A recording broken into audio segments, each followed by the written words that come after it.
I was shocked because normally nothing like that happens here. Whereas someone killing someone, out of the 11 years I've been here, no, we never had anything like that. Vanessa Cherry was the cherished gem of her family, the perpetual soul of every gathering.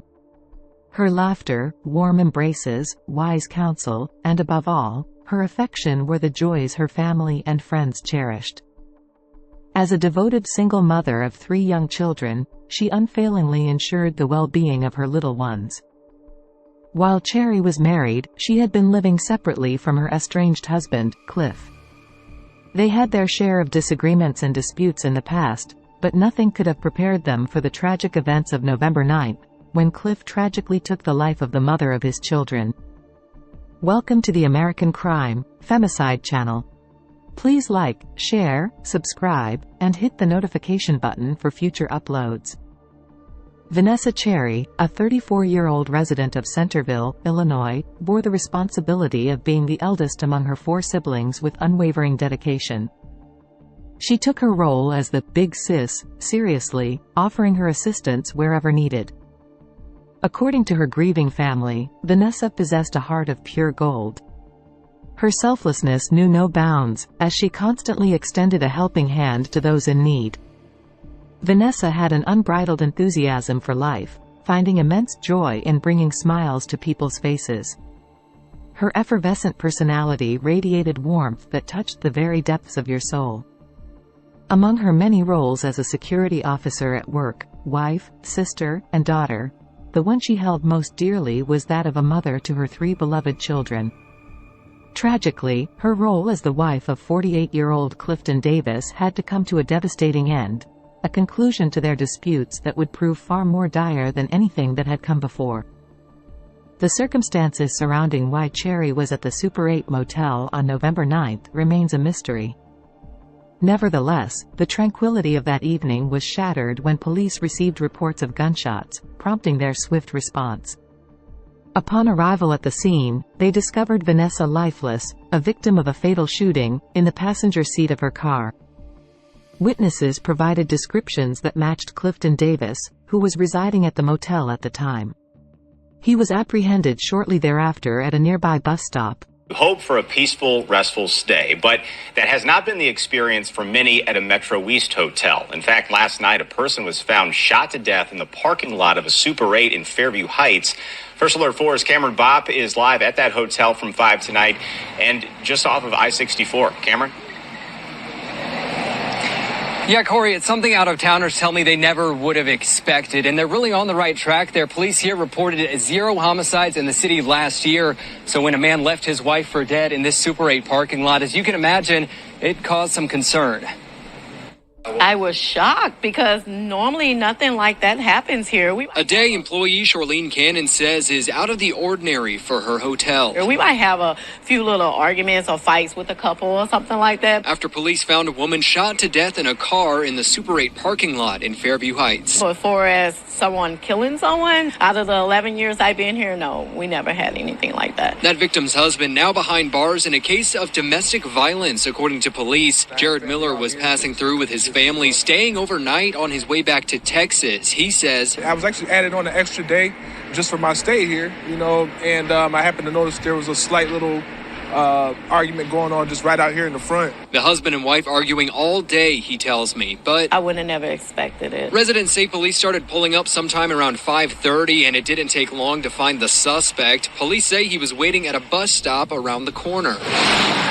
The scene making for a stay Miller won't forget. The police suggested that, my kids stay in the room. That my family stay in our rooms. I'm like, what's going on? Despite safety concerns from some residents I spoke with, Fairview Heights police saw 0 homicides in the city last year. The department also writing on Facebook, statistically, our city is very safe compared to many other communities.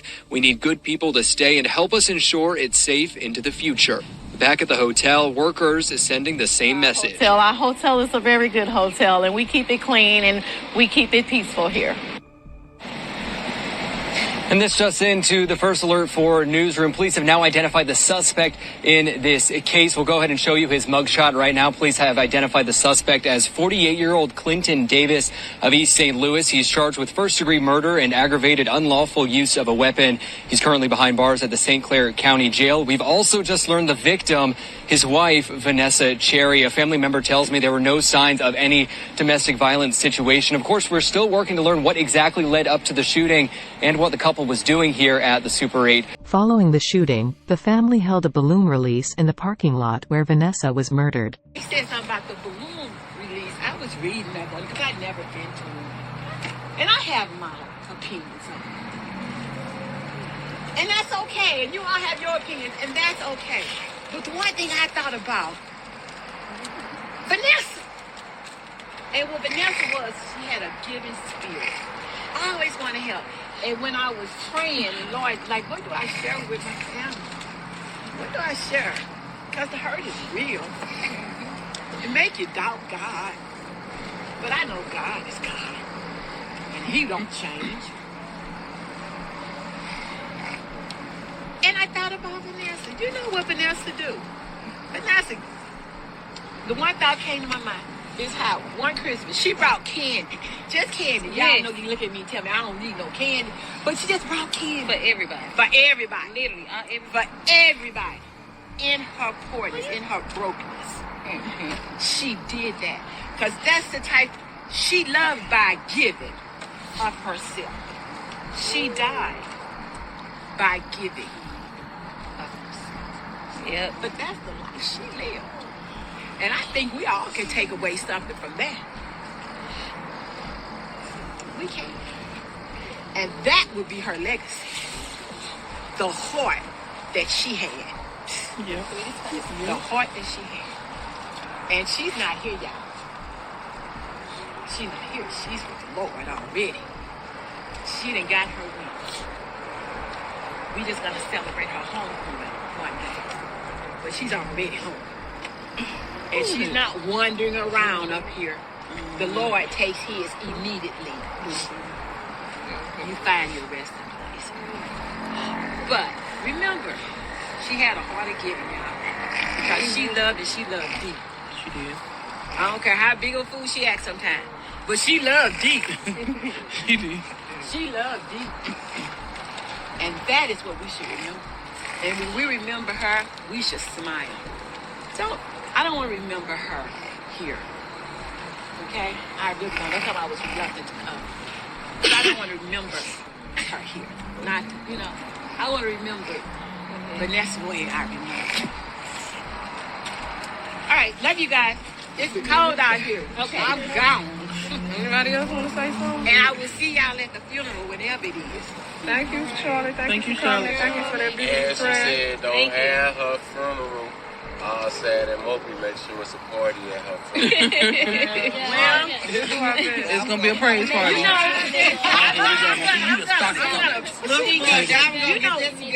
Vanessa, for a long time, went to church with me, with us. She loved the Lord. And we all, including me, we sometimes get lost in our walk.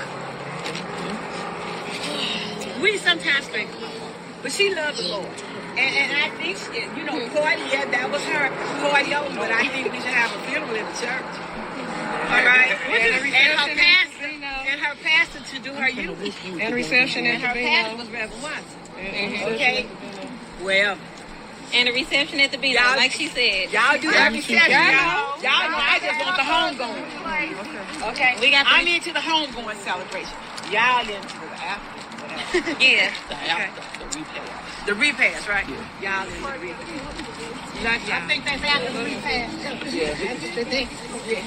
I may even take a drink of that Hennessy y'all got around. First of all. But I was kind of like wondering now that I was praying. I said, I didn't know if we was having Hennessy or the Lord. So I didn't know. But I think we got the Lord. Man, you heard me. We got to break out the Hennessy. Okay. Yeah, I can bring out the Hennessy. Before we let the blues flow, I just want to say, only thing, I want See you, Vanessa. As soon as I promise, as soon as I walk through the door, only thing she used to say, "Hey, Nikki, you so fine, you so fine, you blow up my hey, Nikki, yeah." We gonna miss you. That's it. Anybody else before we let the ones go? Y'all ready? She said play the music. On or off? The music on. What song? Yeah. By Kim McCoy. Gladys Knight. Yeah, Brandy. You said Brandy. Yeah, Brandy and Gladys Knight. Pam said love y'all. We love you too, Pam. Who? Oh, baby. Baby, look, last night I wanted to make that. Make us go yet? Can we go yet? Y'all ready? Just let them go. Rest in peace, Nelson. Love you, Nessa. Hi, baby. That is good right there. N-E-S-A.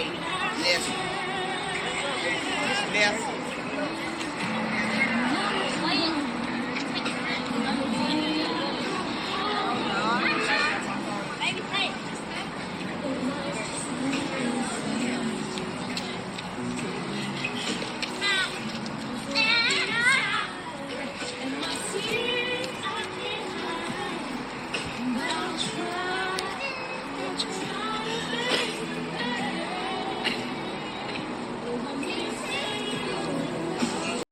A GoFundMe campaign was set up by the family, accumulating nearly $2,000 in funds.